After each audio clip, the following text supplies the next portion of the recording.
Okay, here's my breakdown for this weekend's UFC on ESPN Vera versus Sandhagen card. I'll be going through the main card, talking about the fighters on here, giving my picks and predictions. Let me just go through the prelims and let you know if there's any things that stand out for me as far as fights go. Um, Trevin Giles is always fun to watch. Preston Parsons, I think. What was his last fight? Evan. Don't remember that fight. That should be a good fight. I'm pretty sure this is. I don't know if this is his first fight at 170. No. Has he always fought at 170? No, middleweight. Okay. So Trevin Giles, fun to watch. I'm pretty sure. Oh, that's cool. This is the second Sandhagen card he's fought on. They might be teammates. Out of the prelims, that's Daniel Pineda's fun too, but Trevin Giles versus Preston Parsons. Check that fight out.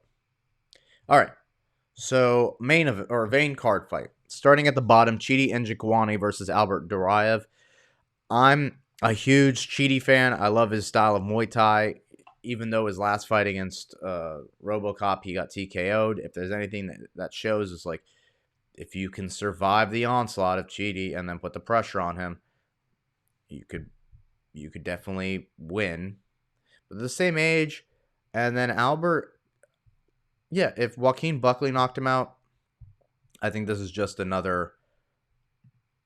If I think this is if Joaquin could find the knockout shot, Chidi can definitely find the knockout shot. You just can't let Albert big man you and just out durability you. You got to finish. G's got to finish, otherwise Albert's path to victory is dodge those shots, get on the inside, and ground and pound. This is a great fight. Alex Perez versus Manel Camp. We haven't seen Alex Perez in a while. Yeah, since 2022, and that was a very quick submission that Alexander Pantoja got on him. So he hasn't had a very strong strength of schedule, where Manel Camp has been fighting. Cape has been fighting a lot. He won his last fight through decision. Yep. So I'm gonna as much as this is gonna be kind of Alex's fight to lose or to win. Right? Manel's still fighting, and he's on a train, just like keeping active, where Alex hasn't. But that being said, Alex's level of competition has been very high. I think this is Manel's chance to shake things up and get a higher ranking in the division.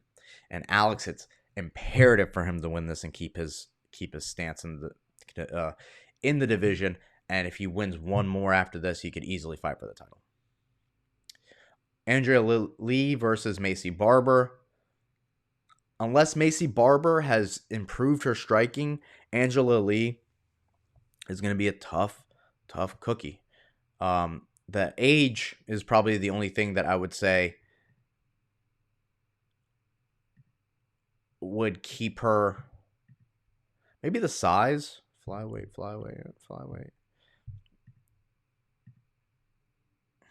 They both have losses to Roxanne.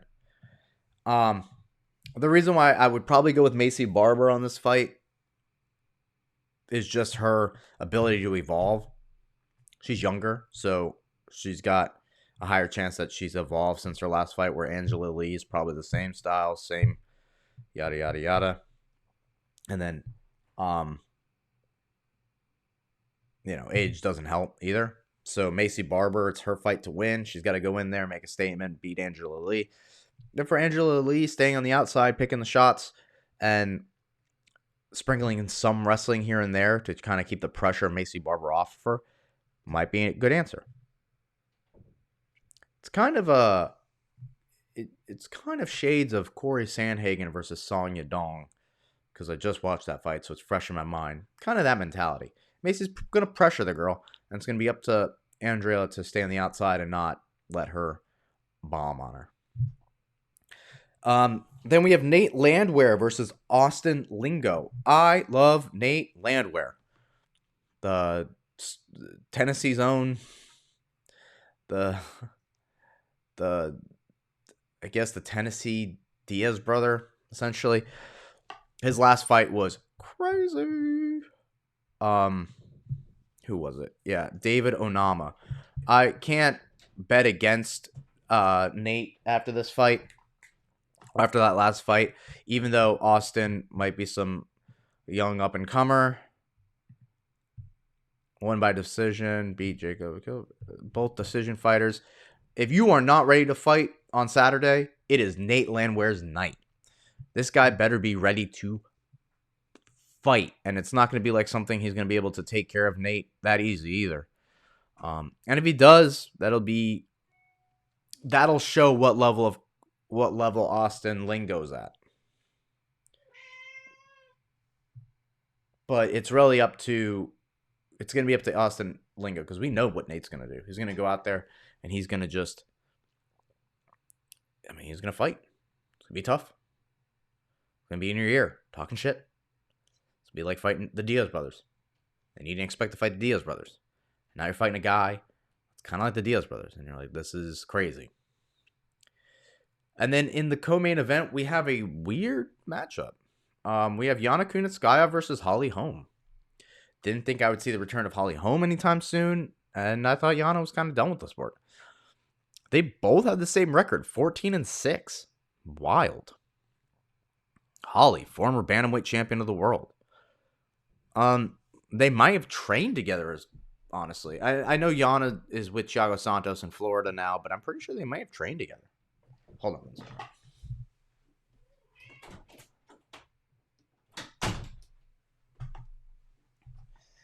All right, sorry, cat was being a pain.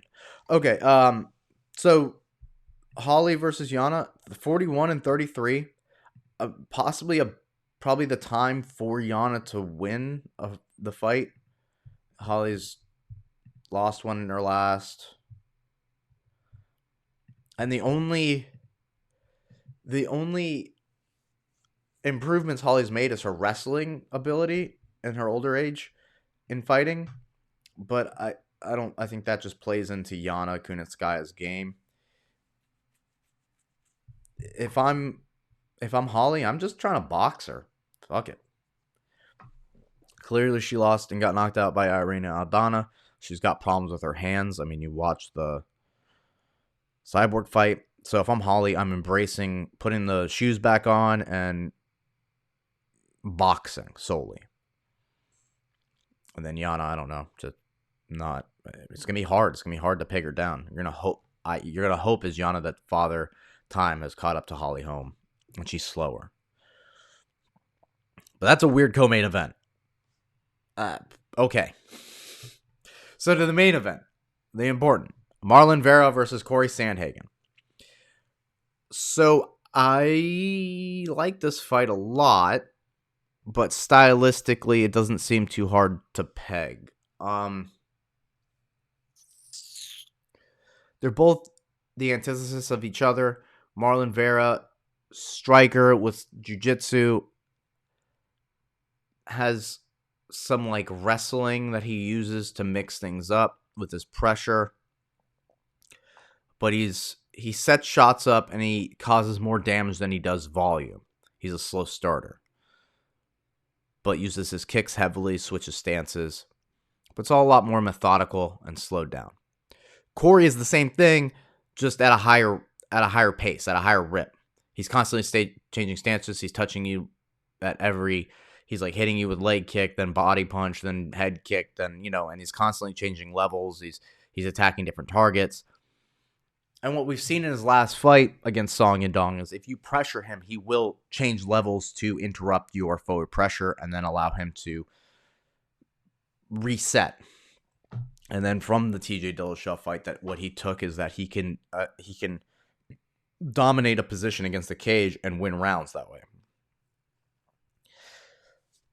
So after watching a couple fights of these guys, if Corey can do what Dom Cruz did in the Marlon fight, which he's more than capable of doing, while putting a little bit more sting on the punches and kicks, I think he will win this fight. No worries.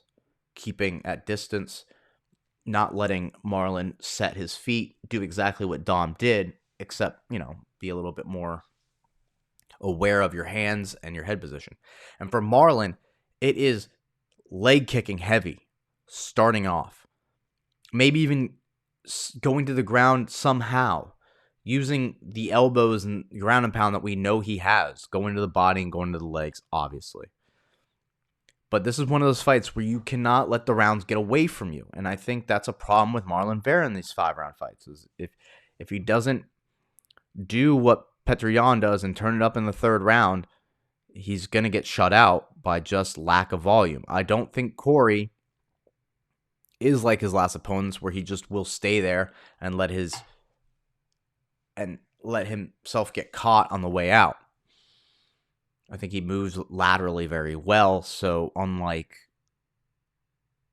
Frankie Edgar, who just moves back, or Dom Cruz, who makes those drastic leaning motions, it's going to be hard for Marlon to get a read on when to throw a head kick or whatever. There's less telegraphing. So I think in this fight, Corey, if anyone wins by decision, it's going to be Corey. And then if anyone wins by TKO or something, it would be Marlon Vera.